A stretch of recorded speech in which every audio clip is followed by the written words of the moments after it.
যে সম্রাটের কাছে ভিক্ষা চাইতে আসলাম, আমি তো শুধু তাকায় আছি, আমি তো কান্দি না, বরং আমি যার কাছে চাইতে এসেছি তিনি আমার চাইতে আরো নগণ্য ভিক্ষুকের মতো হয়ে কার কাছে যেন হাত পেতে চোখের পানি ফেলে কান্দে। মনে মনে ভাবলাম, সম্রাট কান্দে যে সম্রাটের কাছে, ওই আল্লাহ সারা জীবনে কারো কাছে কিছু চাইব না। আল্লাহর কাছে চাওয়ার অভ্যাস করুন, তিনি দিতে পারেন, সবকিছু তার আছে। এই বিশ্বাস মনের ভিতরে জমাতে হবে, তাহলেই সত্যিকারের মুসলমান আমরা হব। আল্লাহ পাক সত্যিকারের গোলাম আমাদেরকে বানাবেন, আমরা বলি আমিন।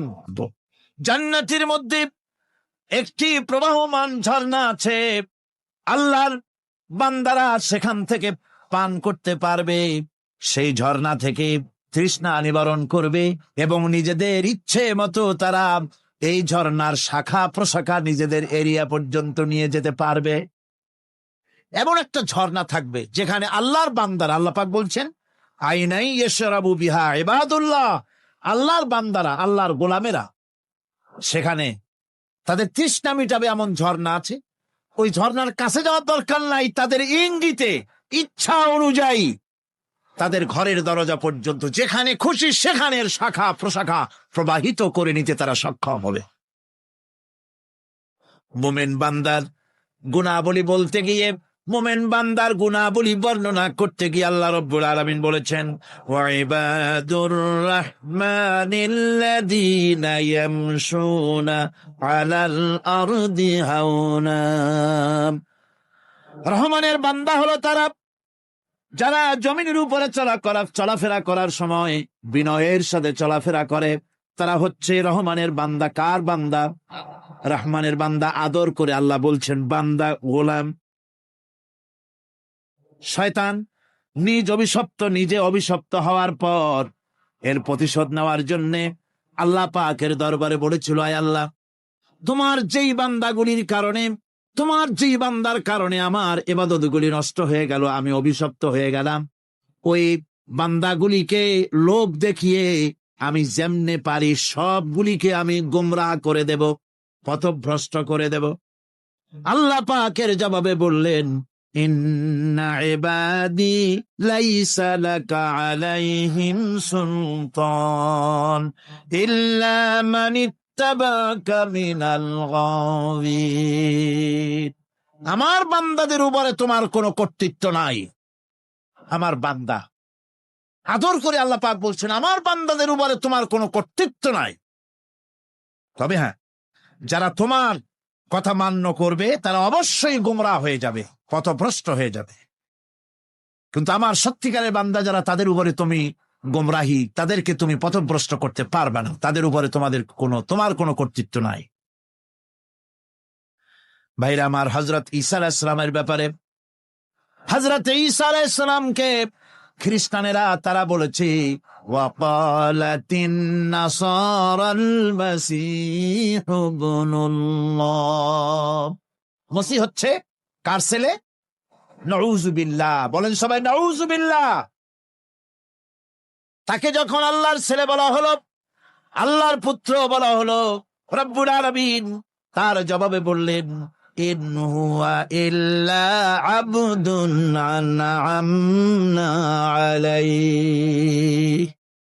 তিনি তো একজন বান্দা, তিনি আমার বান্দা ছাড়া আর কিছুই নন। আমি তার প্রতি অনুগ্রহ করেছি। বান্দা, আমার বান্দা। আল্লাহ পাকের বান্দা হওয়ার ব্যাপারে কোন মানুষের লজ্জা থাকার কথা নয়। এমনকি আল্লাহ পাক ঈসা আলাইহিস সালাম সম্পর্কে বলছেন, লা ইয়াস্তানকিফাল মাসীহু আইয়াকুনা আবদান লিল্লাহি ওয়ালাল মালাইকাতুল মুকাররাবুন।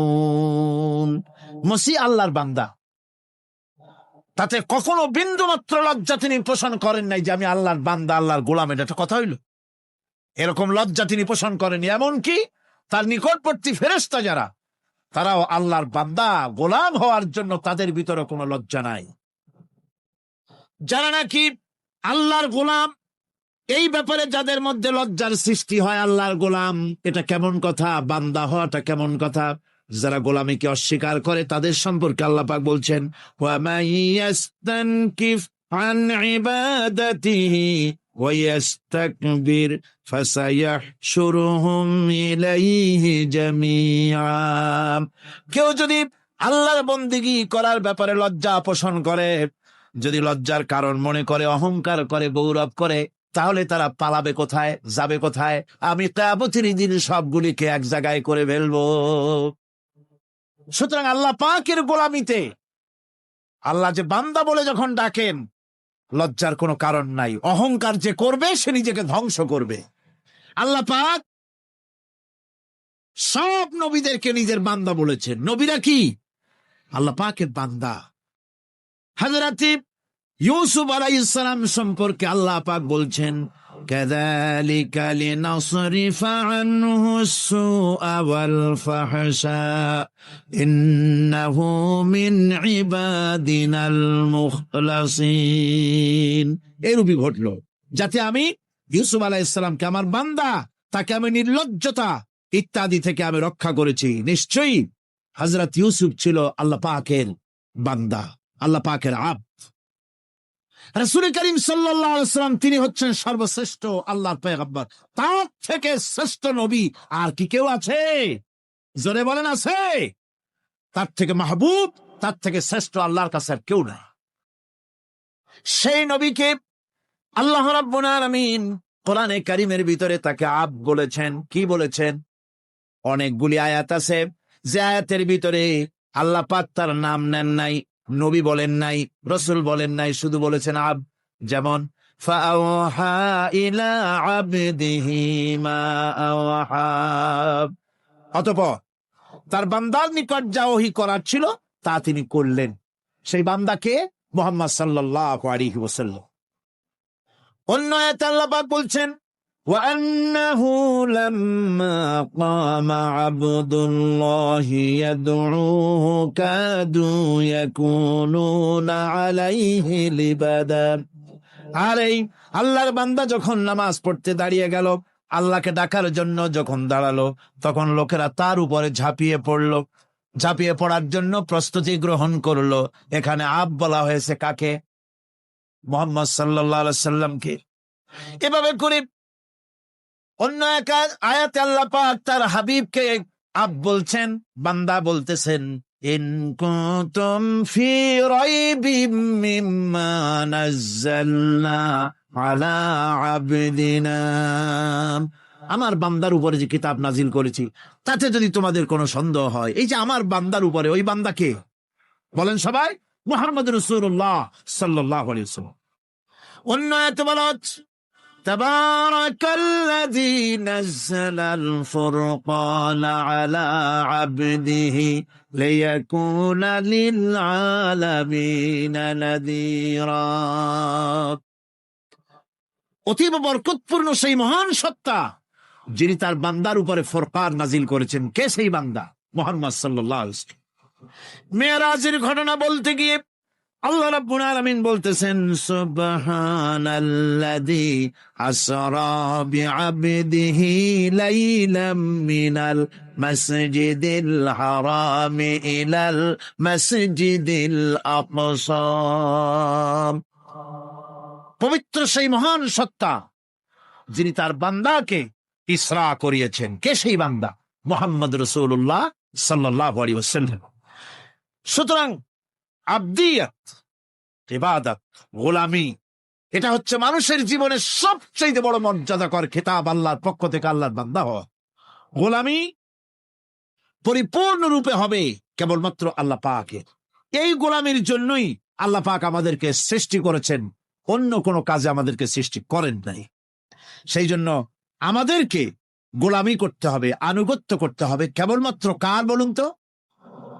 এই গোলামি যদি সঠিকভাবে করি, যদি বান্দারা যারা আল্লাহ পাকের বান্দা বলে, গোলাম বলে নিজেদেরকে দাবি করে, যদি সঠিকভাবে ইবাদতটা করা যায়, তাহলে আল্লাহ তাদের জন্য কি ওয়াদা করেছেন শুনুন। দুনিয়ায় তাদেরকে আল্লাহ পুরস্কার দেবেন, আখেরাতেও দেবেন। এটা বন্ধ করে, দুনিয়া এবং আখেরাতে আল্লাহ পুরস্কার দেবেন। সে পুরস্কারটা কি? দুনিয়ার পুরস্কারটা আগে শোনেন। আল্লাহ পাক বলেন যারা আমার ইবাদত করবে তাদের ব্যাপারে আমার ওয়াদা শোনো। ওয়াদাল্লাহুল্লাযীনা আমানু ওয়া আমিলুস-সালিহাতি লায়াস্তাখলিফান্নাহুম ফিল আরদি কামাস্তাখলাফাল্লাযীনা মিন ক্বাবলিহিম। তোমাদের মধ্যে যারা ঈমান এনেছে এবং সৎ কাজ করেছে, আল্লাহ রাব্বুল আলামিন তাদের ব্যাপারে আল্লাহর ওয়াদা হচ্ছে, আল্লাহর প্রতিজ্ঞা হচ্ছে, আল্লাহ ওয়াদা করতেছেন তাদেরকে জমিনের উপরে প্রতিষ্ঠিত করবেন। যেমন করে তোমাদের পূর্বপুরুষদেরকে প্রতিষ্ঠিত করা হয়েছিল ওইভাবে তোমাদেরকে প্রতিষ্ঠিত করা হবে। সুবহানাল্লাহ। প্রতিষ্ঠিত করা হবে মানে রাষ্ট্র ক্ষমতা দেওয়া হবে। কি দেওয়া হবে? যদি গোলাম হও, যদি কি হও? গোলাম। আল্লাহ পাক বলছেন শুধু তাই নয়, আমি আমার দিনকে যারা প্রতিষ্ঠা করবে, আমার গোলামেরা যদি, আমার বান্দারা সঠিকভাবে যদি আমার গোলামি করে, ঈমান আনে, আমলে সালেহ করে, নেক কাজ করে, আমি তাদেরকে রাষ্ট্র প্রতিষ্ঠার সুযোগ করে দেব। আর তাদের জন্য ভীতির পরিবর্তে, সন্ত্রাসের পরিবর্তে শান্তি কায়েম করে দেব। সুবহানাল্লাহ। وَلَيُمَكِّنَنَّ لَهُمْ دِينَهُمُ الَّذِي ارْتَضَىٰ لَهُمْ وَلَيُبَدِّلَنَّهُم مِّنْ خَوْفِهِمْ أَمْنًا। তাদের দিনকে তারা নিজেদের জন্য যা পছন্দ করেছে অবশ্যই তিনি তা কায়েম করে দিবেন, এবং সন্ত্রাস আর ভীতির পরিবর্তে আল্লাহ নিরাপত্তা দান করবেন। জোরে কোন সুবহানাল্লাহ। সন্ত্রাস বন্ধ হবে, চুরি, ডাকাতি, জেনা, ব্যভিচার সব বন্ধ হয়ে যাবে। তোমরা ক্ষমতায় থাকবে, তোমরা ডমিনেটেড হবে না, তোমরা ডমিনেট করবে। গোটা পৃথিবীকে শাসন করবে, শাসিত তোমরা হবে না। আর ভীতির পরিবর্তে নিরাপত্তা তোমরা লাভ করবে। কি করলে? ইয়াবুদুনানি লা ইউশরিকুনা বি শাইআ। সুতরাং তারা যেন আমার ইবাদত করে এবং আমার সঙ্গে যেন কাউকে শরিক না করে। আল্লাহ বলছেন তোমরা যদি আমার সাথে শরিক না করো, ইবাদতের মধ্যে কাউকে যদি শরিক স্থাপন না করো, আর যদি তোমরা আমার ইবাদতটা সলিড ভাবে আমার জন্যই করো, তাহলে রাষ্ট্র ক্ষমতা তোমাদের হাতে আসবে, সন্ত্রাস নির্মূল হবে, শান্তি প্রতিষ্ঠিত হবে। এই হচ্ছে দুনিয়ার পুরস্কার। এটা কিসের পুরস্কার? আর আখিরাতের পুরস্কারের কথা বলা হচ্ছে। وَمَن يُطِعِ اللَّهَ وَرَسُولَهُ وَيَخْشَ اللَّهَ وَيَتَّقِهِ فَأُولَئِكَ هُمُ الْفَائِزُونَ। যে ব্যক্তি আল্লাহ এবং রাসূলের আনুগত্য করেছে, আল্লাহকে ভয় করে চলেছে, তার গজব থেকে বেঁচে রয়েছে, সেই হচ্ছে সফল কাম। সফল কাম মানে কি? কিয়ামতের দিন আল্লাহ পাক তাদেরকে জান্নাত দান করবেন। আল্লাহ পাক তাদেরকে কিয়ামতে কি দিবেন? জান্নাত দিবেন, চিরস্থায়ী শান্তির জায়গা, সেই জান্নাত লাভ করা যাবে। আজ ইবাদতের এই যে গুরুত্বপূর্ণ ইবাদত, এই ইবাদতের ভুল অর্থ সমাজের ভিতরে ছড়িয়ে আছে। সাধারণ মানুষও ভুল করেছে, অসাধারণ মানুষেরাও ইবাদতের ভুল অর্থ করে ভুলের মধ্যে নিমজ্জিত আছে বিরাট সংখ্যক লোকেরা। সাধারণ মুসলমানেরা তারা যে ভুলটা করলো ইবাদতের অর্থ করতে গিয়ে, সেটা হলো এই, সাধারণ লোকেরা মনে করলো কয়েকটা অনুষ্ঠানের নাম হচ্ছে ইবাদত, নামাজ, রোজা, হজ, যাকাত, সাদকা, ফিতরা, এর নাম হলো ইবাদত। অনুষ্ঠান শেষে তারা নিজেদেরকে স্বাধীন মনে করলো। তারা আল্লাহ পাকের প্রত্যেকটি আইনের ধারাকে লঙ্ঘন করলো। বছরে একবার রোজা রেখে, বছরে 1 মাস রোজা রেখে মনে করলো ইবাদত শেষ। 5 ওয়াক্ত নামাজ পড়ে মনে করলে ইবাদত শেষ। আমি প্রশ্ন করি, 5 ওয়াক্ত নামাজের নামই যদি হয় ইবাদত, 5 ওয়াক্ত নামাজের নামই ইবাদত, এটাই যদি হয়, তাহলে 5 ওয়াক্ত নামাজ পড়তে সময় লাগে কত? উজু টুজু করে বড় জোর 1-1.5 ঘন্টা সময় লাগে 5 ওয়াক্ত নামাজ পড়তে। তো এর নাম যদি হয় ইবাদত, তার অর্থ কি দাঁড়াবে? অর্থ দাঁড়াবে আপনি 24 ঘন্টার ভিতরে 1 থেকে 1.5 ঘন্টার জন্য আল্লাহর গোলাম, বাকি 22 ঘন্টার জন্য শয়তানের গোলাম হতে কেউ রাজি আছেন? রোজার নামই যদি হয় শুধু ইবাদত, তাহলে তার অর্থ দাঁড়াবে বছরের ভিতরে 1টা মাসের জন্য আপনি আল্লাহর গোলাম, আর 11 মাসের জন্য শয়তানের গোলাম হতে কেউ রাজি আছেন? তাহলে বিষয়টা কি? বিষয়টা হচ্ছে নামাজ, রোজা, হজ, যাকাতি শুধুমাত্র ইবাদত নয়, আনুষ্ঠানিক ইবাদত তো বটেই, কম্পালসারি ইবাদত তো বটেই, কিন্তু শুধুমাত্র নামাজ, রোজা, হজ, যাকাত ইবাদত শুধুমাত্র নয়, এগুলি হচ্ছে ইবাদতের পার্ট, ইবাদতের অংশ। বরং জীবনের সব ক্ষেত্রে আল্লাহর হুকুমকে মানার নামই হচ্ছে, তাই আমার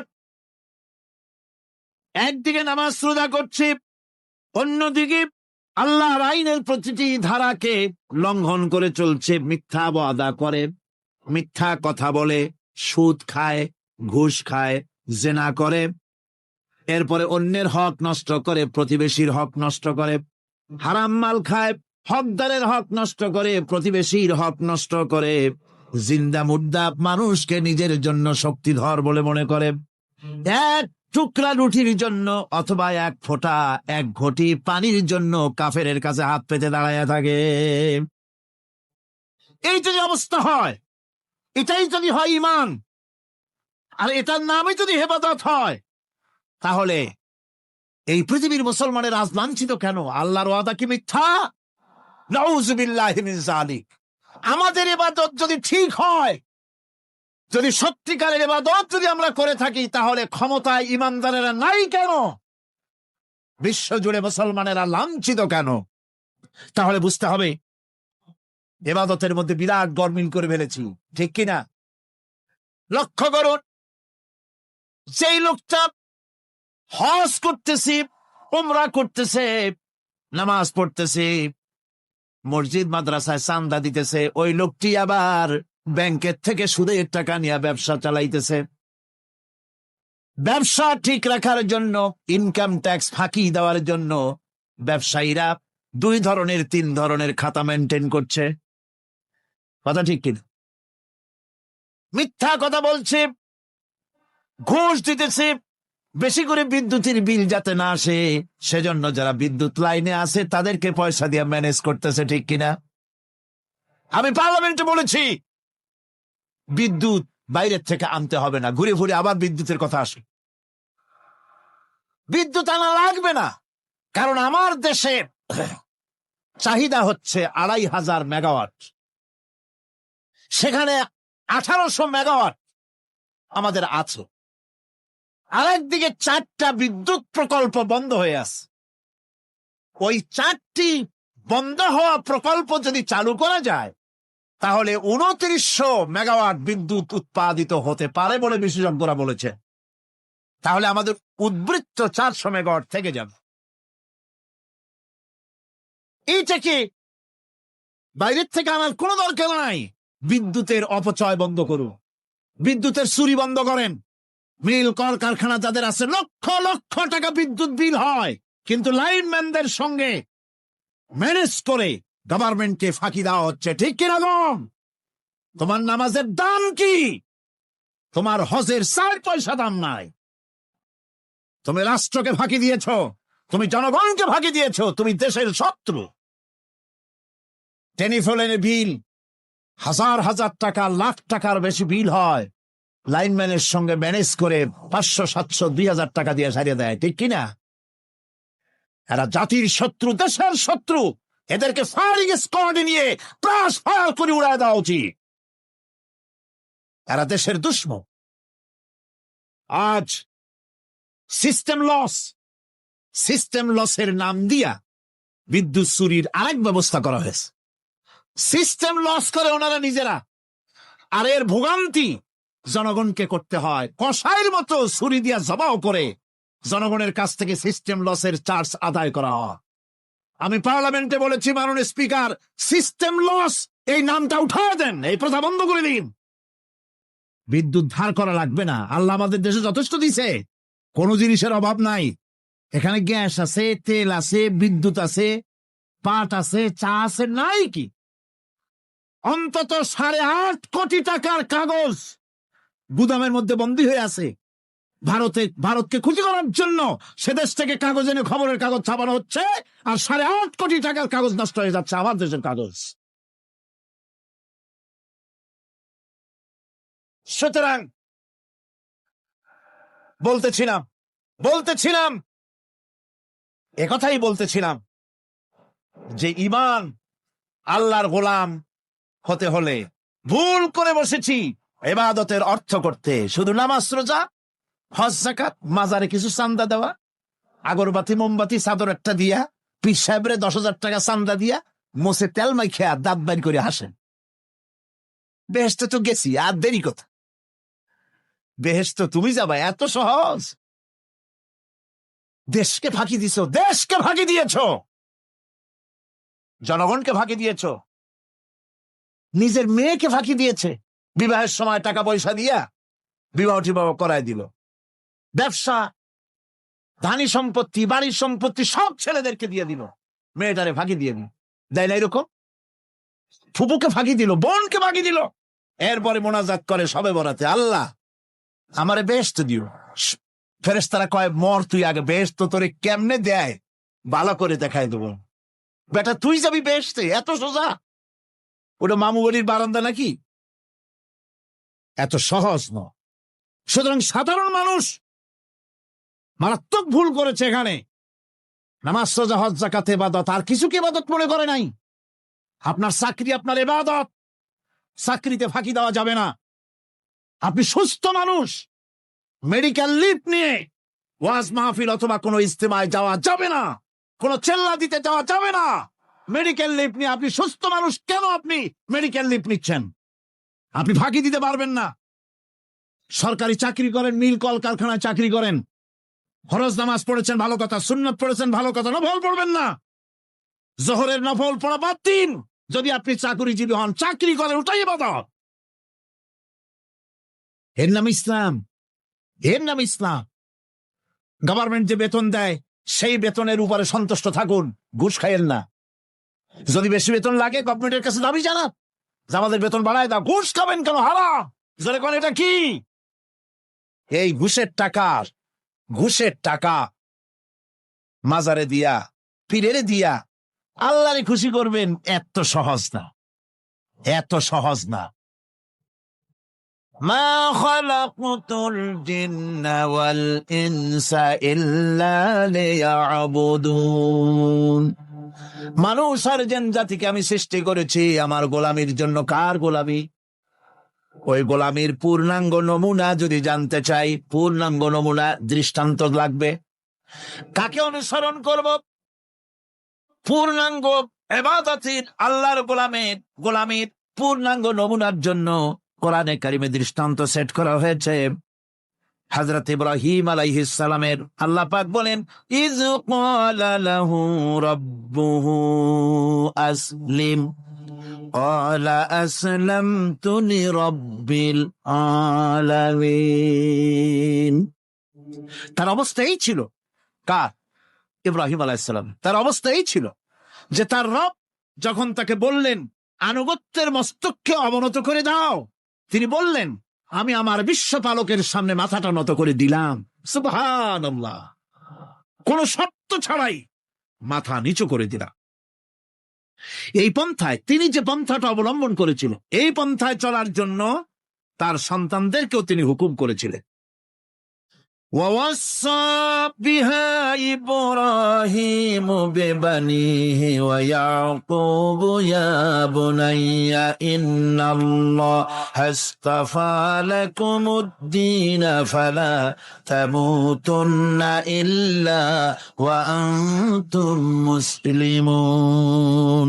ইয়াকুব এবং ইব্রাহিম আলাইহিস সালাম তার সন্তানদেরকে এই উপদেশ দিয়েছিলেন যে তিনি বলেছিলেন, হে আমার সন্তানেরা, আল্লাহ ছাড়া তোমাদের জন্য আল্লাহ পাক এই দ্বীনকে মনোনীত করেছেন। আল্লাহ পাকের আনুগত্য করবে, তার দ্বীনের প্রতি সারেন্ডার করবে। আর খবরদার মুসলমান না হয়ে যেন তোমরা মরে যেও না। মৃত্যু মুসলমান অবস্থায় থাকবে, অর্থাৎ মৃত্যু পর্যন্ত থাকবে কি অবস্থায়? মুসলমান অবস্থায়। أم كنتم شهداء إذ حضر يعقوب الموت إذ قال لبنيه ما تعبدون من بعدي। ইয়াকুব আলাইহিস সালাম তার মৃত্যুর সময় জিজ্ঞেস করেছিলেন, ও আমার সন্তানেরা, আমার মৃত্যুর পরে তোমরা কার ইবাদত করবে, কার গোলামি করবে? তারা জবাব দিলেন, قالوا نعبد إلهك وإله آبائك إبراهيم وإسماعيل وإسحاق إلها واحدا ونحن له মুসলিমুন। নিঃসন্দেহে আমরা ইবাদত করব, গোলামি করব আপনার রবের, আপনার পিতার রবের, এবং আল্লাহর ইবাদত করব। আপনিও আপনার পূর্বপুরুষ ইব্রাহিম, ইসমাইল যে আল্লাহকে ইবাদত করেছে, সে আল্লাহ পাকের ইবাদত আমরা করব এবং তার অনুগত হয়ে থাকব। দাসত্ব এবং দাসত্বের গোলামির পূর্ণাঙ্গ নমুনা হচ্ছেন হযরত ইব্রাহিম আলাইহিস সালাম। আল্লাহর গোটা জমিন যখন শিরকের অন্ধকারে ডুবে গিয়েছিল, তখন হযরত ইব্রাহিম আলাইহিস সালাম তাওহীদের আলো জ্বালিয়ে দিয়েছিলেন। এই নিবেদিতদের ইমাম হিসেবে আল্লাহ পাক তাকে ঘোষণা দিলেন। কোরআনে কারীম বলছে, وَإِذَا ابْتَلَى إِبْرَاهِيمَ رَبُّهُ بِكَلِمَاتٍ فَأَتَمَّهُنَّ قَالَ إِنِّي جَاعِلُكَ لِلنَّاسِ إِمَامًا। ইব্রাহিমকে তার রব কয়েকটি বাক্য দিয়ে পরীক্ষা করলেন এবং তিনি সেই পরীক্ষাগুলোতে পাশ করলেন। তখন আল্লাহ রাব্বুল আলামিন তাকে বললেন যে আমি তোমাকে গোটা বিশ্ব মানবতার জন্য, গোটা বিশ্বের সমস্ত মানুষের জন্য আমি তোমাকে নেতা বানাবো। সুবহানাল্লাহি ওয়া বিহামদিহি। প্রথম পরীক্ষা হলো, গতকাল বলেছি, সে আগুনের পরীক্ষা। সেখানে আল্লাহ পাক তাকে পাশ করালেন, তিনি পাশ করলেন। দ্বিতীয় পরীক্ষা ছিল বিবি এবং নবজাতক সন্তানকে নিয়ে আল্লাহ হুকুম করলেন, এই বিবি আর বাচ্চারে নিয়ে মরুভূমিতে রেখে আসো। মরুভূমিতে যেখানে ঘর নাই, বাড়ি নাই, সেই জায়গায় বিবি এবং বাচ্চাকে রেখে যাওয়ার সময় তিনি বললেন, রব্বানা ইন্নী আসকানতু মিন যুররিয়াতি বিওয়াদিন গায়রি যী যারইন ইনদা বাইতিকাল মুহাররাম। হায় আল্লাহ রাব্বুল আলামিন, আমি পানি এবং তরুলতাবিহীন এক মরুভূমির ভিতরে আমার বংশের একটি অংশকে এখানে রেখে গেলাম। তোমার ঘরের কাছে পুনর্বাসিত, আমি তাদের কাছে, এই ঘরের কাছে, সম্মানিত ঘরের কাছে রেখে গেলাম। পরীক্ষায় তিনি পাশ করলেন। হযরতে হাজেরা প্রশ্ন করলেন, ইব্রাহিম, পানি নাই, খাবার নাই, মানুষ নাই, ঘর নাই, বাড়ি নাই, মরুভূমির ভিতরে আমাকে আমার বাচ্চারে ফেলে রেখে যাচ্ছ কেন? কোনো জবাব নাই। 2 বার 3 বার প্রশ্ন করলেন। এরপরে তিনি আবার প্রশ্ন করলেন, বললেন, ইব্রাহিম, এটা কি আল্লাহর হুকুম নাকি? হযরত ইব্রাহিম আলাইহিস সালাম নিজের কলিজার টুকরা সন্তান আর বিবিকে রেখে যেতেছেন ভারাক্রান্ত মন নিয়ে। তিনি আকাশের দিকে আঙ্গুল উঁচু করে দেখালেন। হযরত হাজেরা বুঝলেন তিনি তো আল্লাহর পয়গম্বর, আমার কোন অপরাধে এভাবে ফেলে যাওয়ার কথা নয়। তিনি বুঝলেন এটা আল্লাহর হুকুম। হযরতে হাজেরা বললেন, ইব্রাহিম রে, নিশ্চিন্ত মনে বাড়ি ফিরে যাও। আমার মনে কোনো চিন্তা নাই, কোনো পেরেশানি আর এখন নাই। আল্লাহর হুকুমেই যদি আমাকে মরুভূমির ভিতরে ফেলে যেয়ে থাকো, তাহলে আমি ওই আল্লাহর প্রতি এতটা ভরসা রাখি যে এই মরুভূমির ভিতরে জল পানি শূন্য, খাদ্য শূন্য জায়গায় আমি আমার বাচ্চাকে আল্লাহ রব্বুল আলামিন না খাওয়াইয়া মারবেন না। দ্বিতীয় পরীক্ষায় পাশ করো। 3 নম্বরে পরীক্ষা হলো, সন্তান বড় হয়ে গেছে, বুদ্ধি হয়েছে, দৌড়াতে পারে। আল্লাহ রাব্বুল আলামিন হুকুম করলেন, ছেলেকে জবাহ করো। কত বড় আগুনের পরীক্ষা! কোরআন শরীফ বলছে, হযরত ইব্রাহিম আলাইহিস সালাম নিজের ছেলেকে ডেকে নিয়ে বললেন, ইয়া বুনাইয়া ইন্নী আরা ফিল মানামি আন্নী আযবাহুক ফানজুর মাযা তারা। হে আমার কলিজার টুকরা সন্তান, আমি স্বপ্নে দেখেছি যেন আমি তোমাকে জবাহ করতেছি। তোমার রায় কি, তোমার মত কি, আমারে শোনাও। ছেলে পয়গম্বর, ছেলে তার জবাবে বললেন, ইয়া আবাতি ফাআল মা তু'মার সাতাজিদুনি ইনশাআল্লাহু মিনাস সাবিরিন। হে আমার আব্বা জান, আপনি যে ব্যাপারে স্বপ্নের ভিতরে আদিষ্ট হয়েছেন আপনি তা কার্যকরী করুন। আমাকে এতটুকু অধৈর্যের মধ্যে পাবেন না, আমাকে ধৈর্যশীলদের মধ্যে পাবেন। আমারে আপনি আল্লাহর হুকুম পালন করেন।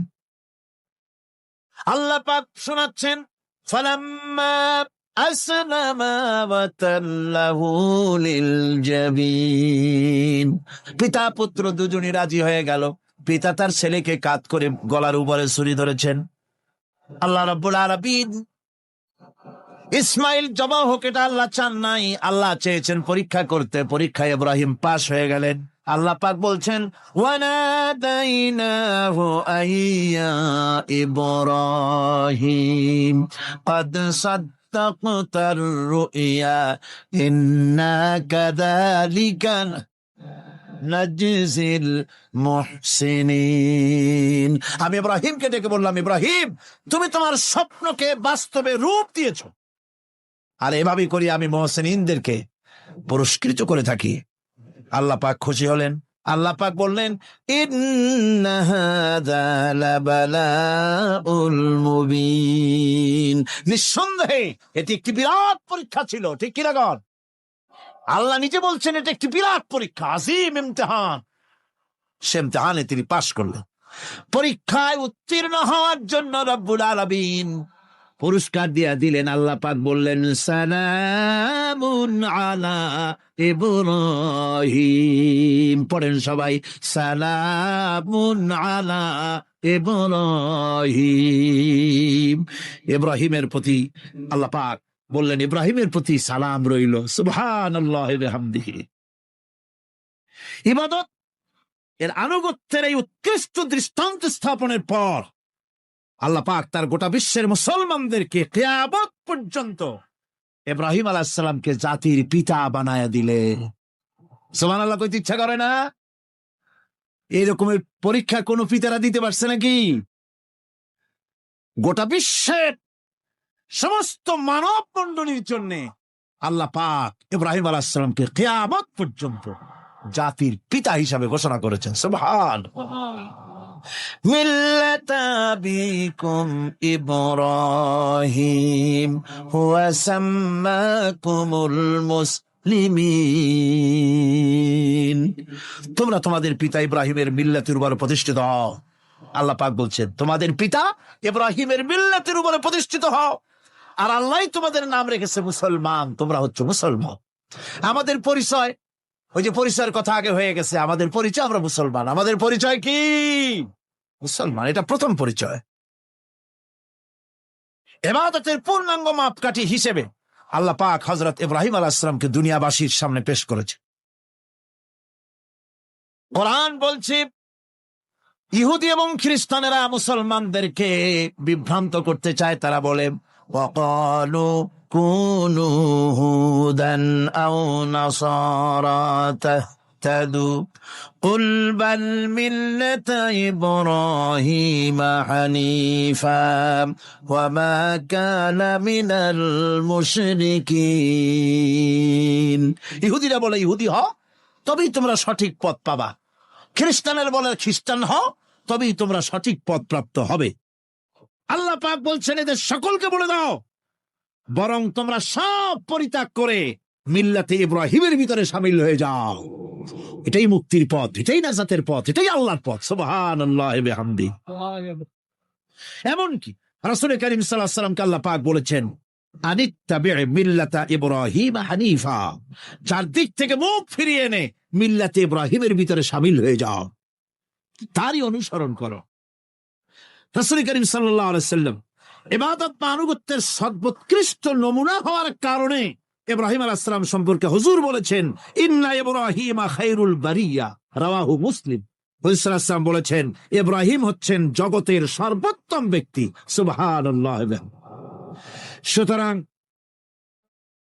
আমাদেরকে ইবাদতের নমুনা হিসেবে ইব্রাহিম আলাইহিস সালামকেও মানদণ্ড হিসেবে দেখতে হবে যে কিভাবে তিনি সারেন্ডার করেছিলেন আল্লাহ পাকের দরবারে।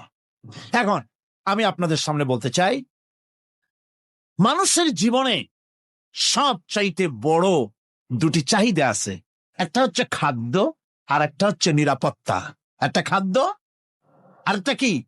নিরাপত্তা পেট ভরে খাইতে চাই, আর চোর ডাকাতের উপদ্রব থেকে নিরাপত্তা পেতে চায়।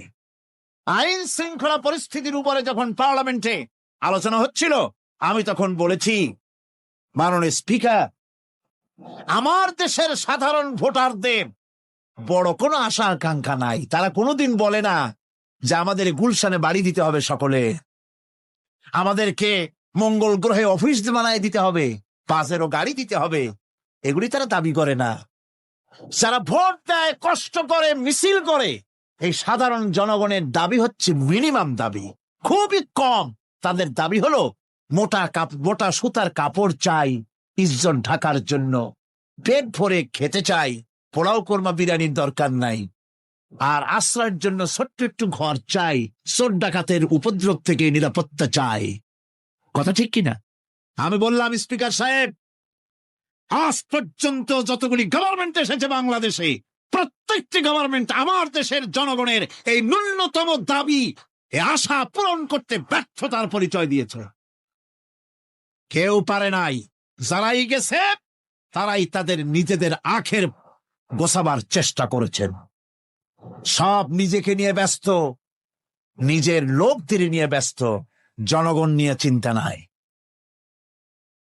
সুতরাং মানুষের চাহিদা হচ্ছে খাদ্য আর নিরাপত্তা।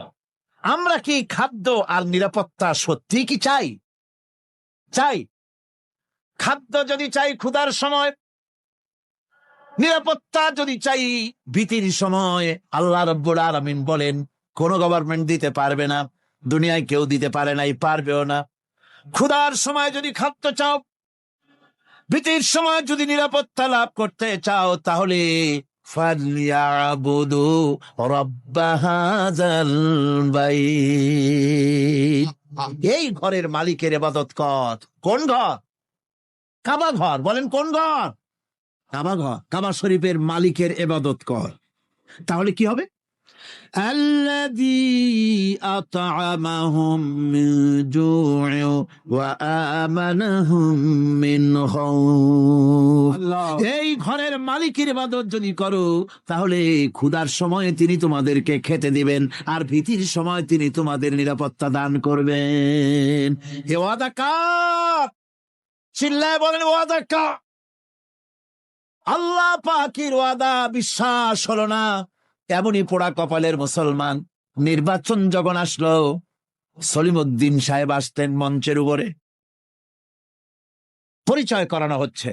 এত আপনারা যার বক্তৃতা শোনার জন্য দ্বিপ্রহরের রৌদ্রে কষ্ট করতেছিলেন, এখন সেই সংগ্রামী জননায়ক, বিপ্লবী সন্তান, তিনি এখন আপনাদের সামনে বক্তব্য রাখবেন। বুড়ি দাঁড়ায় বললেন, ভাইয়ার আমার, বোনের আমার,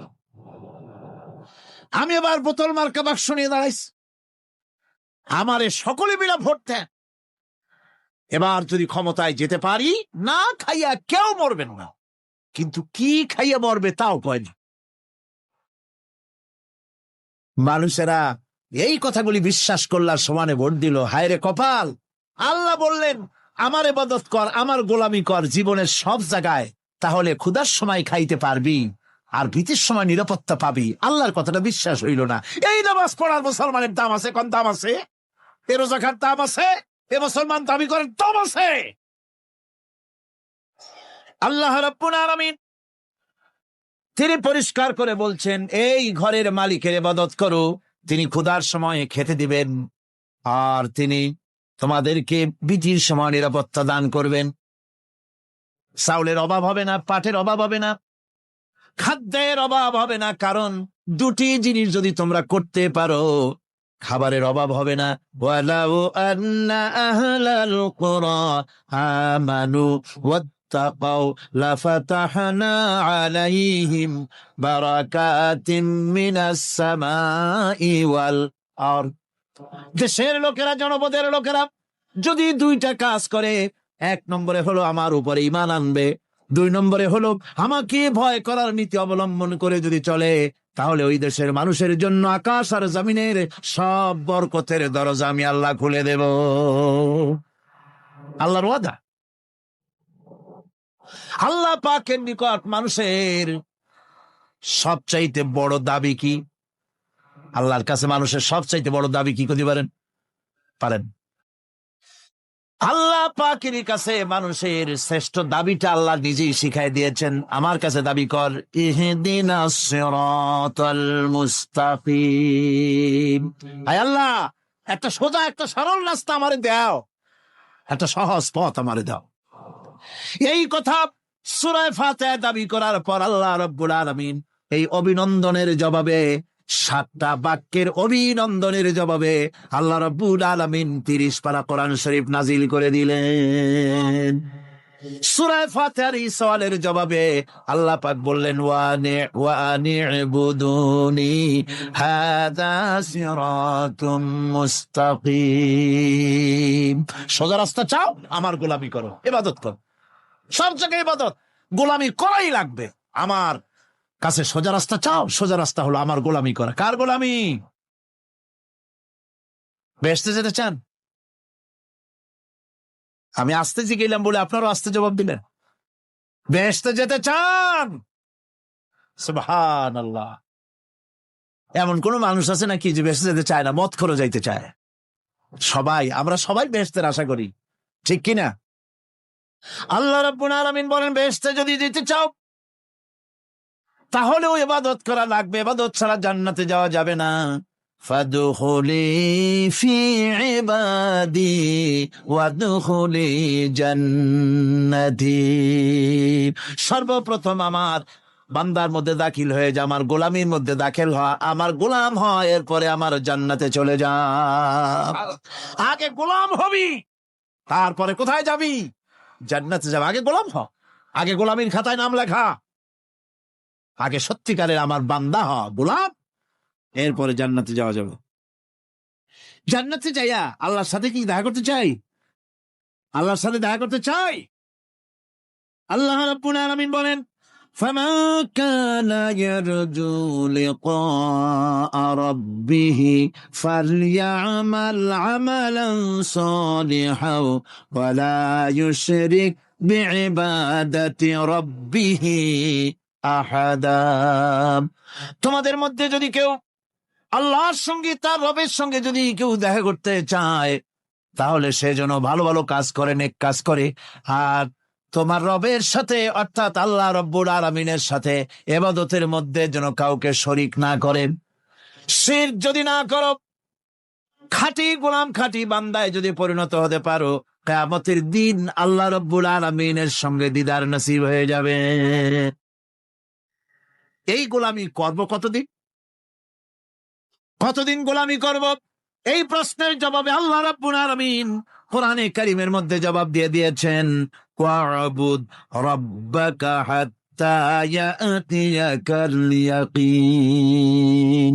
মৃত্যু পর্যন্ত, যতক্ষণ না নাক দিয়ে শেষ প্রশ্বাসটি, নিঃশ্বাসটি বেরিয়ে যাচ্ছে, ততক্ষণ পর্যন্ত আনুগত্য, গোলামি সবটা হবে কার? জোরে চিল্লায় এখন কার? এই গোলামি জীবনের সব ক্ষেত্রে করতে পারলে আমরা মুসলমান, আর করতে না পারলে মুসলমান নামে মুনাফিক। না পারলে কি? মুনাফিক। বন্ধুগণ, ইয়াকা না'বুদু পর্যন্ত বলে ওয়া ইয়াকা নাস্তাইনের কথাটা শোনাচ্ছি। সূরা ফাতিহার ভিতরে আমরা পড়ি, পড়েন আমার সাথে, ইয়াকা না'বুদু ওয়া ইয়াকা নাস্তাইন। আয় আল্লাহ, একমাত্র তোমার গোলামি করি আর একমাত্র তোমার কাছে সাহায্য চাই। তুমি ছাড়া কারো কাছে সাহায্য? এটা কি ঠিক? এটা কি আমাদের মনের কথা, ইমানের কথা? আল্লাহ করুন, আল্লাহ করুন, বলি আমিন। হাদিস শরীফে বলা হয়েছে, ইজা সাআলতা ফাসআলিল্লাহ ওয়া ইজা ইসতাআনতা ফাসতাইন বিল্লাহ। কিছু চাইতে হলে আল্লাহর কাছে চাও, কিছু বলতে হলে, ভিক্ষা করতে হলে আল্লাহর কাছেই ভিক্ষা করো। কার কাছে ভিক্ষা করবেন? আল্লাহর কাছে বলুন। আমার বন্ধুগণ, আমি আমার ঈমান থেকে কথা বলি, আমি আমার ঈমান থেকে কথা বলি। কোরআন এবং হাদিস পড়ে যতটুকু আল্লাহ বোঝার তৌফিক দিয়েছেন, সেই কথাগুলি পেশ করার জন্য চেষ্টা করি। বন্ধুগণ, এদিক ওদিক কোনো দিকে না ঘুরে মসজিদে যান, মসজিদে গিয়ে নামাজ পড়েন, আর আল্লাহর কাছে হাত পেতে আল্লাহরে বলেন। সেজদা গিয়া যখন রব্বুল আলামিনের দরবারে কিছু চাইবেন, হুজুরের কাছে জিজ্ঞেস করা হয়েছে, হুজুর বান্দা কখন আল্লাহর নিকটবর্তী হয়ে যায়? আল্লাহর নবী বলেছেন, বান্দা যখন সেজদা দেয় তখন বান্দা একেবারে আল্লাহ পাকের কাছে চলে যায়। আল্লাহর কাছে চান, যা দরকার, ছেলে নাই, মেয়ে নাই, বউ নাই, অথবা চাকরি নাই, প্রমোশন চাই, ব্যবসায় উন্নতি চাই, যা দরকার কাকে বলবেন? মনটাকে পরিষ্কার করুন, আজকে মনটাকে সাফ করুন, সমস্ত দুর্বলতা থেকে মনকে উঠায় আনো, বিশ্বাস করুন, যা চাওয়া যা বলা সবটা আল্লাহর কাছে। কার কাছে? আমি তার গোলাম। আমি কার গোলাম? আল্লাহ ছাড়া কারো কাছে আমার অভিযোগ তুলবো না, সবটা বলবো আল্লাহর কাছে। বলে দেখেন, বলে দেখেন আল্লাহ পাক কিভাবে আপনাকে সাহায্য করেন। সুবহানাল্লাহ। ভাইরা আমার, আল্লাহ রাব্বুল আলামিন রাসূল করিম সাল্লাল্লাহু আলাইহি ওয়াসাল্লামকে বলেছেন, ফাইদা ফারাগতা ফানসাব ওয়া ইলা রাব্বিকা ফারগাব। যখন তুমি খালি হাত হয়ে যাবে, দাঁড়িয়ে যাবে এবং তোমার রবের কাছে মিনতি জানাবে, কিছু যখন থাকবে না, তোমার রবের কাছে দাঁড়ায় যাও আর তার কাছে মিনতি জানাও, তোমাকে আল্লাহ ভরপুর করে দিবেন। ভান্ডের কোনো অভাব নাই। আমাদের ভান্ড হচ্ছে যত দেব তত কমবে, আর আল্লাহর ভান্ড যত দেয় তত সমান সমান থাকে, মোটেই কমে না, মোটেই কমে না। সুতরাং দয়াল বাবা, বাবাজান কেবলাজান বাবা কি যে কবে আর কি করবে দিশা করতে পারে না। গান বাজনা, তারপরে গোসল শরীফ, কি জানি হাবিজাবি শরীফ, কোন শেষ না, বেদাত দিয়ে ভরে গেছে।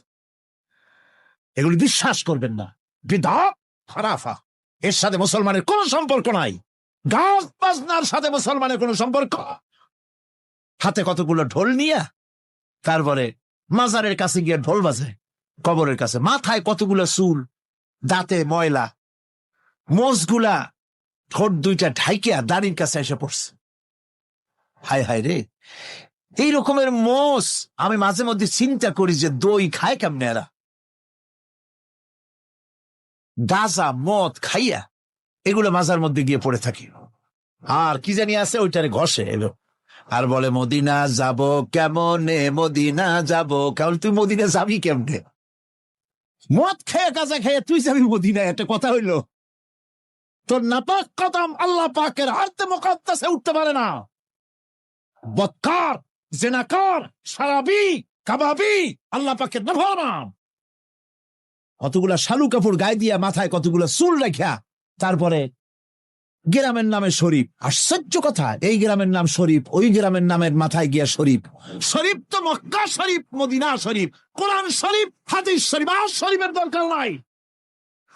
শরীফের জাত মারছে গ্রামে গ্রামে শরীফ লাগাইয়া। কর্ণফুলী শরীফ, চন্দ্রকোনা শরীফ। আশ্চর্য কথা, শরীফ শব্দটা টেস্ট থাকা উচিত, ঠিক কিনা কন? আপনাদেরকে সতর্ক হতে হবে। আনুগত্য এবং গোলামি সকল ব্যাপারে আল্লাহ পাকের করতে হবে, চাইতে হবে কার কাছে? আল্লাহর কাছে। আমার এই কথা আপনাদের মনে আছে কিনা জানি না।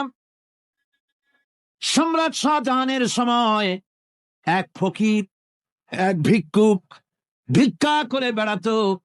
70-80 বছর বয়স হয়ে গিয়েছে। এক লোক বলছে, সারা জীবন তো তোমার ছোটবেলা থেকে ভিক্ষা করতে দেখলাম। সে বলল, মানুষের দেয় তো 2 পয়সা, 1 পয়সা, ভিক্ষা ছাড়া করবোটা কি? লোকটি বলল, তোমার একটা পরামর্শ দেই, একদিন সম্রাটের কাছে গিয়ে যে দেখো, একবারে যা দেবে খাইয়া কুলাইতে পারবে না। সম্রাট শাহজাহান কোথায় আছে এখন? দেখো গিয়া মসজিদে আছে। লোকটি মসজিদের বাইরে গিয়ে দেখে সম্রাট একা হাত তুলে বসে আছে, চোখ থেকে পানি পড়তেছে দর দর করে, দাড়ি ভিজে জামায় পড়তেছে। বহুক্ষণ দাঁড়িয়ে আছে। এরপরে সম্রাট তার মুনাজাত শেষ করে বেরিয়ে আসছেন। ফকিরের সঙ্গে দেখা। ফকির বলল, আসসালামু আলাইকুম। তিনি বললেন, ওয়ালাইকুম আসসালাম ওয়া রাহমাতুল্লাহ। ফকির রওনা করেছে। বাদশা বলছে, তুমি তো একজন ভিক্ষুক মানুষ বলি মনে হয়, আমার কাছে তো কেউ কিছু না চাইয়া যায় না, তুমি যে কিছু না চেয়েই চলে যাচ্ছ। ভিক্ষুক বলছে, জাহাপানা, সত্যি কিছু চাইতে এসেছিলাম আপনার কাছে, কিন্তু আপনার অবস্থা দেখে আমার জ্ঞানের চোখ খুলে গেছে।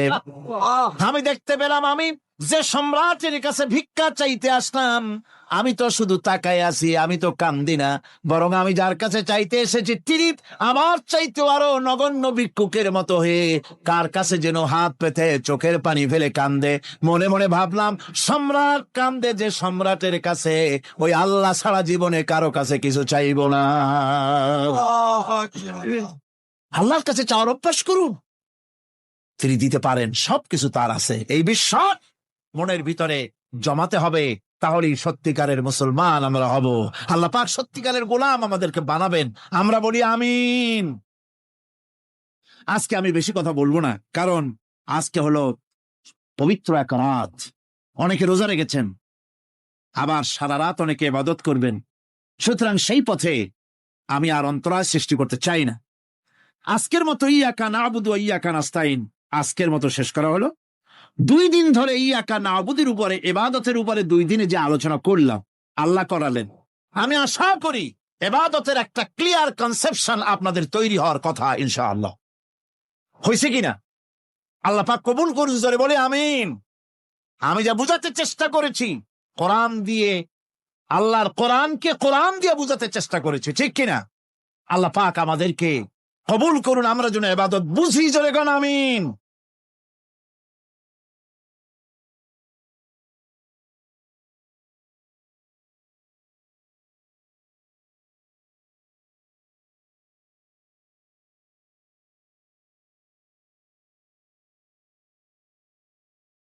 আবু আইয়ুব আনসারীর ঘরের সামনে গিয়ে ওঠ দাঁড়িয়ে গেল। আপনারা আছেন আমার সাথে? আবু আইয়ুব আনসারী আল্লাহর নবীর আসবাবপত্র সব ঘরে নিয়ে গেলেন। রসুল মদিনাতে এসেছে, একটা বাড়িতে অবস্থান করতেছে, সংবাদ সারা মদিনায় ছড়িয়ে পড়ল। দলে দলে লোকজন রসুলের সঙ্গে সাক্ষাৎ করতে আসলো। এদের ভিতরে অমুসলিমও ছিল, মুশরিক ছিল, ইহুদি ছিল, খ্রিস্টান ছিল। ইহুদিদের একটা দল, ওই কমিউনিটির ইহুদিদের ভিতরে সবচাইতে বড় যিনি আলেম ছিলেন, জ্ঞানী ছিলেন, বড় নেতা ছিলেন, নাম ছিল আব্দুল্লাহ ইবনে সালাম। কি নাম? যুবকরা কথা বলতেছে না, কি নাম? আব্দুল্লাহ ইবনে সালাম রসুলের সঙ্গে সাক্ষাৎ করলেন, আপাদ মস্তক দেখলেন, চেহারার দিকে তাকিয়ে বললেন, মুহাম্মদ সাল্লাল্লাহু, আমি ইহুদিদের নেতা, আমার আদেশে হাজার হাজার ইহুদি অনুসরণ করে। মদিনার কমিউনিটিতে আমি সবচেয়ে বড় আলেম, তাওরাতের হাফেজ।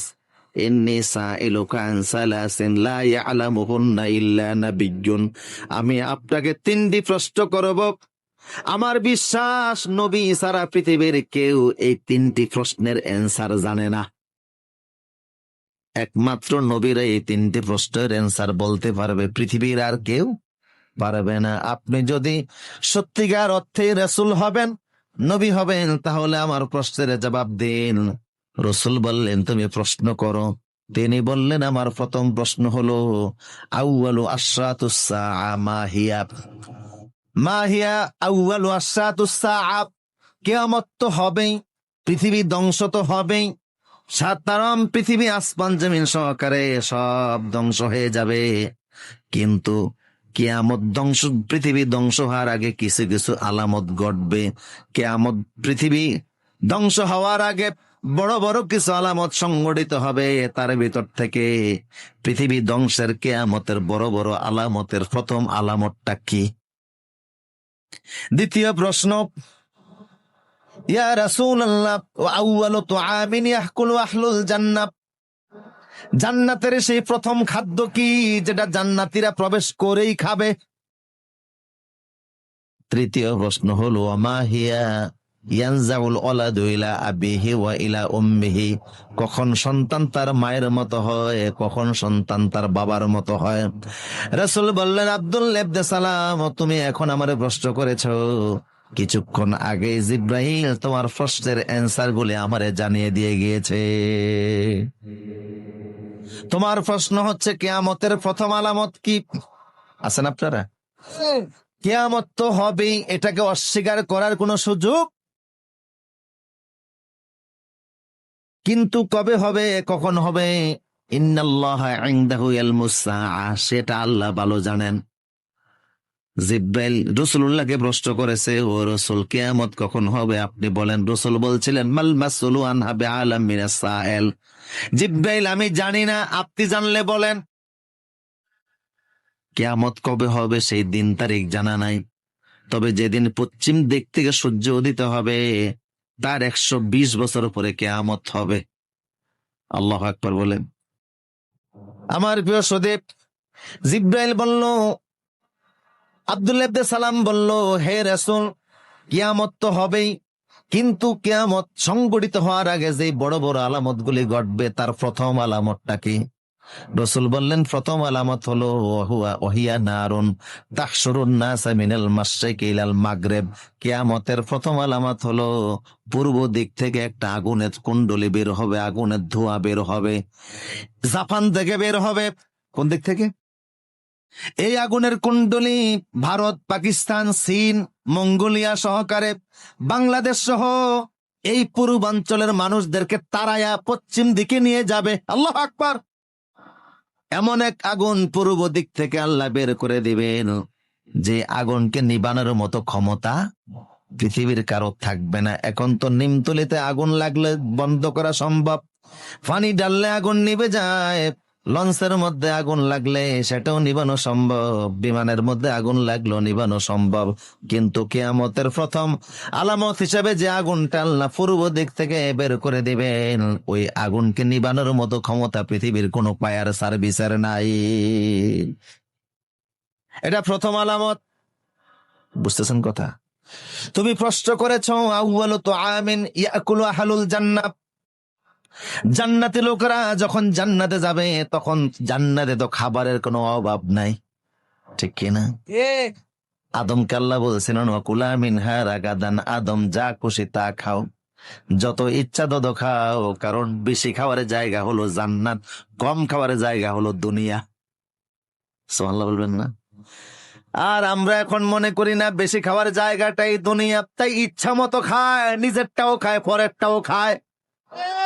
খাওয়ার জন্য এত খাওয়া খায়, দেশের ব্যাংকে জায়গা হয় না, তাই বিদেশের ব্যাংকও টাকা পাঠায়। কথা বলেন ঠিক কিনা? এমন খাওয়া খায়, সব খাওয়ারে হিসাব নিবেন কে? হাসিবু কাবলা আন তুহাসিবু, আমি আল্লাহ ধরার আগে নিজেদেরকে একটু হিসাব করো, হিসাব কিন্তু হবে। কথা বলেন ঠিক কিনা? তো জান্নাত হচ্ছে বেশি খাওয়ার জায়গা, ঠিক কিনা বলেন? আর দুনিয়াতে আপনি যত খাবারই খান, স্বাদ পাবেন মাত্র 6 প্রকার। 6 প্রকারের বাইরে পৃথিবীতে কোনো স্বাদ নাই। আমি একবার দুবাইতে বুফের খানা খেলাম, প্রায় 100 প্রকারের আইটেম আমার সামনে দিস। তা আপনি আর কয়টা খাবেন? যত খাবার খান স্বাদ 6 প্রকার, টক, ঝাল, মিষ্টি, ন্যানো, তেতো, পানসা। এই 6-এর বাইরে কোনো স্বাদ দুনিয়াতে আপনি পাবেন না, হাজারো প্রকার খাবার খেলেও। কিন্তু আল্লাহ বলছেন, আলাম নাজআল্লাহু আইনাইন ওয়া লিসানান ওয়া শাফাতাইন, তোমাদেরকে আমি আল্লাহ টেস্টিং বাট জিহ্বা দিয়েছি, এই জিহ্বার মধ্যে স্বাদ দেওয়ার জন্য 10,000 সেল আছে। দুনিয়াতে পাইলেন মাত্র 6 প্রকার, বাকি যত স্বাদ আছে 9,994 প্রকার স্বাদ আল্লাহ জান্নাতে দান করে দিবে। আমরা বেশি খাই অবশ্য নিজের বাড়িতে না, আরেকজনের বাড়িতে, ঠিক কিনা বলেন? কম খাবেন, বরকত আছে না নাই? এক জায়গায় মেজবানির আয়োজন হয়েছে, গৃহকর্তা আসছে আমেরিকা থেকে, গরু লাগে গ্রামবাসীর 5টা, উনি জবাই করছে 10টা। এর মধ্যে 2 গ্রামের মানুষ আমন্ত্রিত, 1 গ্রামের লোকেরা রাগ করে আসে নাই। উনি বললেন, ঠিক আছে, বাকি গ্রামে যারা আছে ইচ্ছা মতো খাও। এরা দেখলো ফলাও খেয়াল লাভ কি, শুধু গোস্ত। এক লোক এমন খাওয়া খাইছে, এখন দম ছাড়তে পারে না, নাকের আগা দিয়া দম আসে আর যায়। ও শীতইয়া শুইয়া উপরের দিকে মুখটারে কাট করে দিয়া আজরাইলে ডাকতে আছে। পরিস্থিতি বড় জঘন্য, যে কোনো সময় লাশ হইতে পারে। লোকজন বলল, জমিদার সাহেব আপনি যে আয়োজন করছেন এত সম্মানের চাইতে আরো তো বেজ্জি দেওয়ার সম্ভাবনা বেশি। এই লোক যদি এখন মারা যায়, পত্র পত্রিকায় ফেসবুকে আপনার বিরুদ্ধে কথা উঠবে, তাড়াতাড়ি আরে সুস্থ করেন। উনি ডাক্তার ডেকে আনলেন, ডাক্তার ও চেহারা দেখা কয় বুঝতে পারছে একটু বেশি খেয়েছি আর কি, সমস্যা নাই, মাত্র 5 মিনিটের কাজ। আমি একটা ট্যাবলেট বানাইছি, তুমি যদি এটা গিলে ফেলো 5 মিনিটের মধ্যে ফ্যাট ক্লিয়ার হয়ে যাবে। উনি কয় ডাক্তার আমাদের কোনো আক্কল আছে, এত বড় ট্যাবলেটটা খাইতে ফেললে আমি তো গোশত আরেক টুকরে খাইতাম।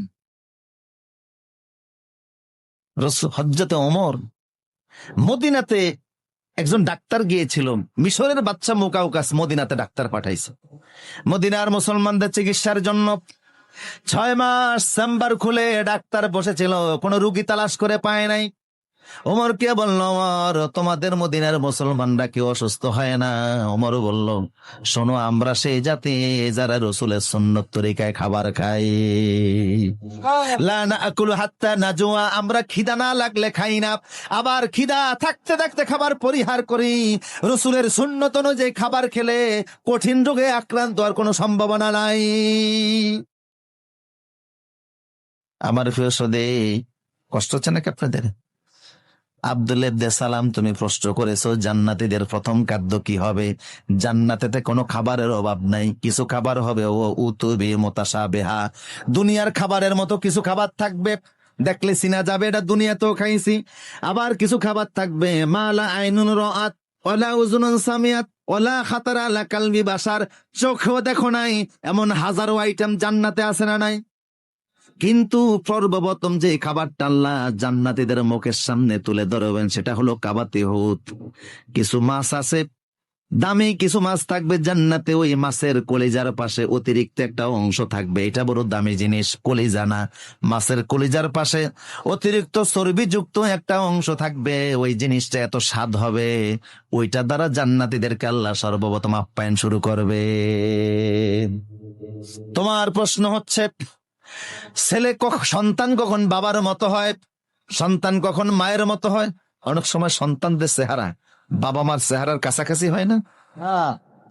রসুল বললেন যে দেখো, ফিতার পৃষ্ঠদেশ থেকে যখন এক স্পাম বের হয়, ইয়াখরুজু মিন বাইনিস সুলবি ওয়াত তারাইব, আর মায়ের বক্ষপিঞ্জ থেকে ওবাম বের হয়, এটা ভাইজিনাল লিকুইড, এটা যদি বের হয়, বাবারটা যদি স্পামটা যদি আগে বের হয় তাহলে সন্তান বাবার চেহারার মতো হয়। যদি মা ওবামটা আগে বের হয় তাহলে সন্তান মায়ের মতো হয়। আম মজলিসে এর চাইতে আর অন্য কোনো ভাষায় আমার বলার সুযোগ নেই। আব্দুল্লাহ ইবনে সালাম বললেন, হে রাসূল, আপনি যা বলছেন হুবাহুব তাওরাতের সাথে মিলে গেছে, আমি সাক্ষ্য দিচ্ছি আপনি আল্লাহর রাসূল। হাত ইয়াদাক, আপনার হাত আগে দেন, আমারে পড়েন, আশহাদু আল্লা ইলাহা ইল্লাল্লাহু ওয়াহদাহু লা শারীকা লাহু ওয়া আশহাদু আন্না মুহাম্মাদান আবদুহু ওয়া রাসূলুহু। কালেমা পড়ে তিনি মুসলমান হয়ে গেলেন। বললেন, হে রাসূল, আমি যে মুসলমান হয়ে গেলাম, আমি আগের থেকে জানি যে আপনি আল্লাহর রাসূল। শুধু আমি নই, তামাম মদিনাতে এমন কোন ইহুদি নাই যে আপনারে চিনে না, কারণ তাওরাতে, ইনজিলে, আসমানি কিতাবে আপনার হুবাহুব যা বর্ণনা হয়েছে বাস্তব মুহাম্মদ। ইহুদিরা রাসূলকে কেমন চিনা চিনতো, আমার সাবজেক্ট খুব গুরুত্বপূর্ণ, তারপরে লোভ সামলাতে পারতেছেন। একটা হাদিস শোনাচ্ছি আপনাদেরকে, কষ্ট হচ্ছে মনে হয় আপনাদের। রাসূল সাল্লাল্লাহু আলাইহি ওয়াসাল্লাম যখন খাইবার বিজয় করলেন, খাইবার মদিনা থেকে প্রায় 70 কিলোমিটার দূর। খাইবার বিজয়ের পরে গনিমতের মাল হিসাবে যত সম্পদ, নারী আর শিশু মুসলমানদের হাতে আসলো, এগুলি বন্টিত হয়ে গেল।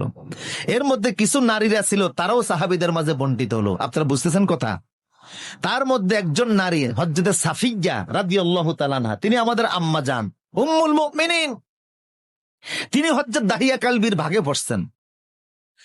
হযরত সাফিয়া রাসূলুল্লাহর কাছে প্রস্তাব পাঠালেন যে আমরা এখন পরাজিত, আমার বাপ দাদা আপনার হাতে মারা গেছে, গোটা খাইবার কমিউনিটি আপনার হাতে চলে গেছে, ধন সম্পদ যা পাইছেন সব ভাগ কইরা নিছেন, কোনো আপত্তি নাই, কিন্তু আমি একজন নারী, সাধারণ নারী না, আমার বাবা হচ্ছে হুয়াই ইবনে আখতাব, যিনি গোটা ইহুদিদের নেতা, প্রেসিডেন্ট এই এলাকার। আমি হারুন নবীর বংশধর, মুসা আলাইহিস সালামের বড় ভাই হারুনের বংশধর আমি, কাজে আমারে যাত্রার কাছে তো আপনি বিয়ে দিতে পারেন না। বিয়ের ক্ষেত্রে আপনার নিয়ম অনুযায়ী একটা তরিকা আছে, একটা সমতা আছে, আছে না নাই? সমতা নাই বিদায় আজকে আমাদের দেশে ডিভোর্সের সংখ্যা বাড়তেছে। অপরিপক্ক বয়সে ছেলে মেয়ে প্রেম করে এমন এক জায়গায় চলে যায়, বাবাও অনেক সময় লোক লজ্জায় শরমে পরিচয় পর্যন্ত দিতে পারেন, এরকম আছে না নাই? মেয়েটাকে বাবা যেই পরিবেশে বড় করলেন, শিক্ষা দিলেন, মানুষ করলেন, স্বামীর সংসারে গিয়ে যদি ওই রকম না পায়, অশান্তি আছে না নাই? শেষ পর্যন্ত জীবনও শেষ করে দেয়। ইসলামে বিয়ের সমতা আছে। আপনি আমারে বিয়ে করুন ইয়া রাসূলুল্লাহ, অন্য কাউকে দিয়েন না। রসুল দেখলেন ঠিকই তো, মেয়েটা উচ্চ বংশের মেয়ে, হারুন নবীর বংশধর, নেতার মেয়ে। রসুল সাফিয়াকে আজাদ করে নিজে বিবাহ করলেন। বাসর করে যখন রসুল্লাহ গেলেন, আল্লাহ নবী তাকিয়ে দেখে হযরত সাফিয়ার গালের মধ্যে 5 আঙ্গুলের দাগ। রসুল বললেন, সাফিয়া রে, তোমার গালের মধ্যে এত জোরে কে মেরেছে? 5 আঙ্গুলের দাগ লেগে আছে। সাফিয়া বললে, রাসূলুল্লাহ, আজকে সকালবেলা খাইবার আপনারা বিজয় করেছেন। গতকাল রাতে আমি আমার পূর্বের স্বামী ইহুদি স্বামীর সঙ্গে ঘুমিয়েছিলাম। রাত যখন গভীর হয়ে গেল, আমি একটা স্বপ্ন দেখলাম। কি স্বপ্ন দেখেছ? স্বপ্নের কথা বলতেই স্বামী আমার গালে থাপ্পড় লাগিয়েছিল। কি এমন স্বপ্ন দেখলা যে তোমার স্বামী তোমাকে থাপ্পড় দিল? সাফিয়া বলছে রাদিয়াল্লাহু তাআলা আনহা, ইয়া রাসূলুল্লাহ, আমি স্বপ্নের মধ্যে দেখি আকাশের চাঁদ নামতে নামতে, আকাশ থেকে চাঁদটা নামতে নামতে আমার ডান কোলের মধ্যে চলে এসেছে। আমি এই স্বপ্ন দেখার পরে ঘুম থেকে জেগে গেলাম। আচমকা আমার ঘুম ভেঙে গেল। স্বামীকে ডেকে বলছে, স্বামী রে, কি স্বপ্ন দেখলাম?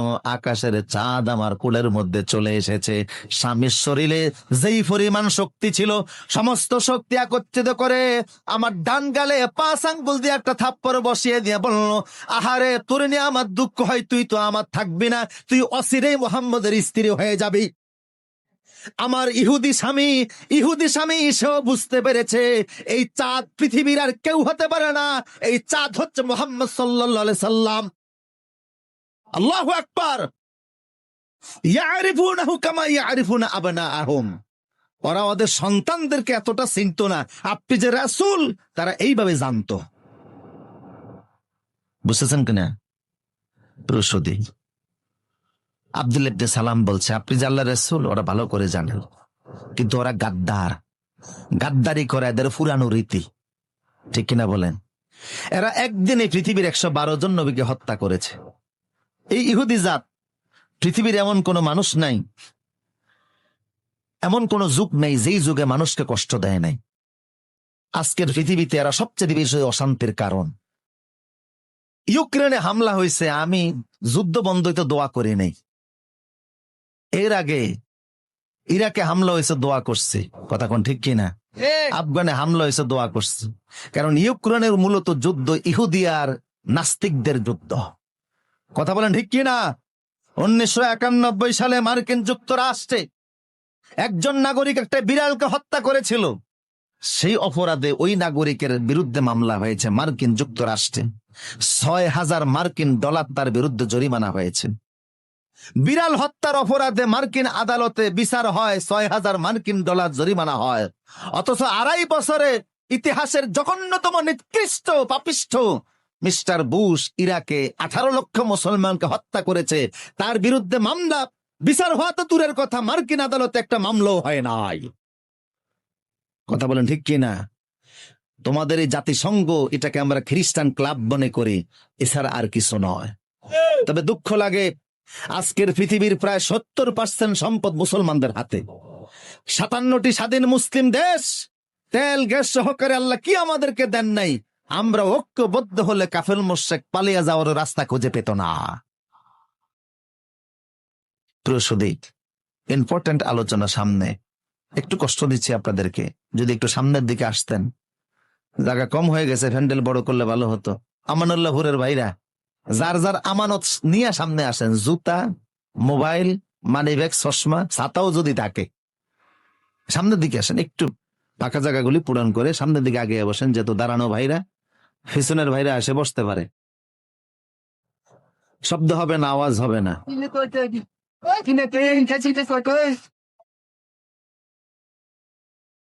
ব্যাস কোনো আওয়াজ হবে না, সবাই যার যার জায়গা নিয়ে বসে যায়। উচ্চকণ্ঠ বলিতে আল্লাহু আকবার, পুরুষ সূচিত আওয়াজ দিয়ে বলুন আল্লাহু আকবার। আমার প্রিয় সুধী, মনোযোগ আছে তো আপনাদের? আব্দুল ইবনে সালাম বলল, হে রাসূল, ওরা যদিও জানে তারপরও আপনাকে ওইভাবে তারা রিসিভ করবে না, কারণ এই গাদ্দারি তাদের পুরাতন অভ্যাস।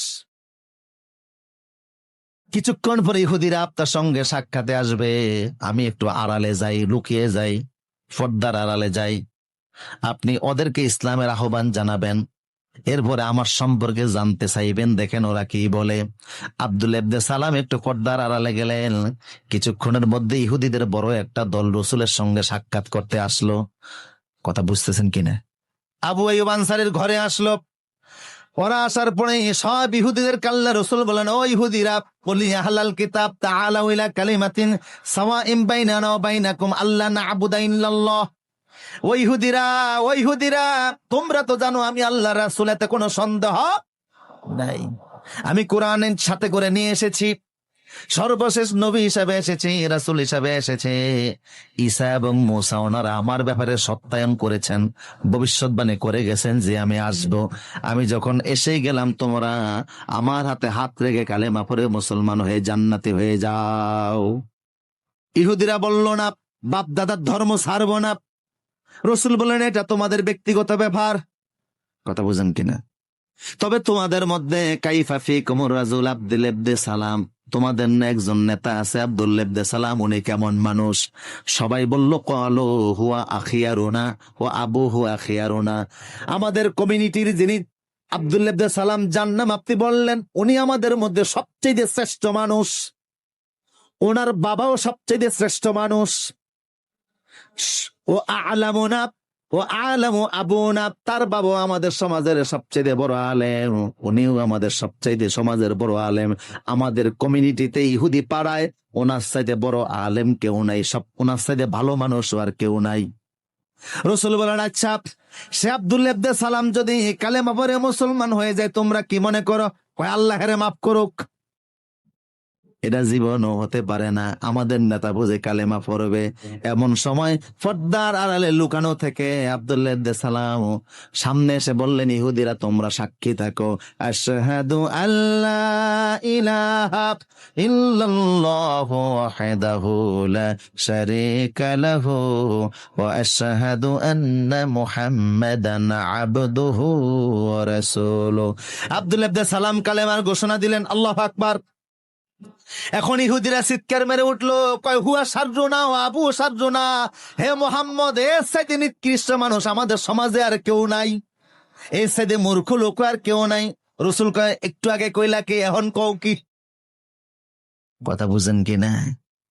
একটু আগে না বলছো এর চাইতে ভালো মানুষ আর কেউ নাই, এর চাইতে ভালো আলেম আর কেউ নাই, এখন কেউ এর চাইতে জাহেল আর কেউ নাই, এর চাইতে মূর্খ লোক আর নিকৃষ্ট লোক আর কেউ নাই। তার মানে আমার দলে থাকলে অনেক বড় কিছু, আমার দলে না থাকলে অন্য কিছু। আমার দলে থাকলে বয়স যদি 40 হয়, হেত মুক্তিযোদ্ধা। কথা কয় না কা? আমার বাড়িতে একজন আছে, আমার আব্বা মুক্তিযোদ্ধা ছিলেন, আলহামদুলিল্লাহ। আর আমার বিপক্ষে থাকলে, যদিও দেশের জন্য, মানুষের জন্য, কোরআনের জন্য অনেক খেদমত করেছে, তারপরেও তার বিরুদ্ধে তোকমা আছে না নাই? হে রাসূল, এটা ওদের পুরাতন রীতি, বুঝেন না আপনারা কথা? এটা ওদের পুরাতন অভ্যাস, পুরাতন রীতি। আর রাসূলুল্লাহ, আল্লাহ রসুল বললেন, আব্দুল্লাহ ইবনে সালাম, ঠিক আছে, এরা যেহেতু হই হাল্লা শুরু করলো, রসুল ওদেরকে বের করে দিলেন, যাও, চলে যাও, তোমাদের অভ্যাস আগেরটাই পরিচয় দিয়েছ, কিছুক্ষণ আগে কি বলেছো, এখন কি বলতেছো, তোমরা নিজেরাই স্ববিরোধী। কথা বুঝেন কিনা? এই পর্যায়ে এসে আমি এখন যা বুঝাতে চাই, আছেন আমার সাথে? এই আব্দুল্লাহ ইবনে সালাম, উনি কালেমা পড়লেন, সহিভাবেই পড়লেন, ওনার সাথে আরো একদল ইহুদি সবাই কালেমা পড়ে মুসলমান হয়ে গেছে। আব্দুল্লাহ ইবনে সালাম এমন খাঁটি মুসলমান হলেন, আল্লাহ রাসূল এক হাদিসে বললেন, ওহুয়া আশিরুন মিন আশারাতিন মিন আহলিল জান্নাহ, জান্নাতের যদি 10 জন লোকের লিস্ট করা হয়, ওই জান্নাতের 10ম ব্যক্তি হলো আব্দুল্লাহ ইবনে সালাম। জান্নাতি যদি 10 জন লোকের লিস্ট করা হয়, ওই 10 জন লোকের একজন হলো আব্দুল্লাহ ইবনে সালাম, অথচ সে আব্দুল্লাহ ইবনে সালামের বিপক্ষে আল্লাহ সূরা বাকারার 208 নাম্বার নাজিল করলেন। কি করছে আব্দুল্লাহ ইবনে সালাম? কেন আল্লাহ তাদেরকে ধমক দিয়ে সূরা বাকারার 208 নম্বর আয়াত নাজিল করলেন? বুঝতেছেন কথা? আব্দুল্লাহ ইবনে সালাম সেই যুগে ইসলাম কবুলের পরে ইসলামের পরিপূর্ণ বিধিবিধান মানতেছিল, রসুলের শরীয়তের প্রত্যেকটা বিধিবিধান পালন করতেছিল, নামাজ পড়তেছিল, হজ যাকাত কুরবানি শরীয়তের যত বিধিবিধান সব পালন করতেছে, কিন্তু পাশাপাশি মুসা নবীর শরীয়তেরও কিছু জিনিস মানতে শুরু করছে। কথা বুঝেন কিনা? কষ্ট হচ্ছে মনে হয় আপনাদের? মুসা নবীর শরীয়তের কিছু বিধিবিধান আব্দুল্লাহ ইবনে সালাম মানে, মুহাম্মদ সাল্লাল্লাহু আলাইহি ওয়াসাল্লামের শরীয়তের বিধিবিধানও মানে। আল্লাহ ধমক দিয়ে আয়াত নাজিল করলেন, খবরদার ইসলাম আসার পরে অন্য কোন